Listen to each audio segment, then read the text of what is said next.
How to deposit money in TymeBank? Well, if you want to deposit money in TymeBank, what you can do is you can deposit cash at Pick and Pay or Boxer till points using either your TymeBank debit card or by generating a TymeCode in the app, online banking, and showing it to the cashier. You can also digitally deposit via EFT or PayShap as well.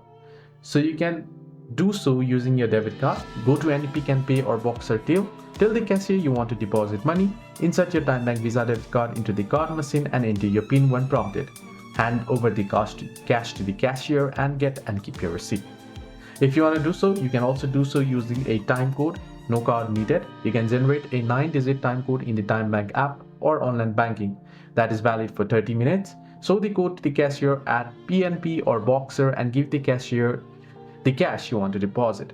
Similarly, you can also do digital deposits. You can use EFT, electronic funds transfer, transfer money from another bank account directly into your TymeBank account, or you can use PayShap to instantly make mobile payment. Hope this video was helpful. Do like and subscribe.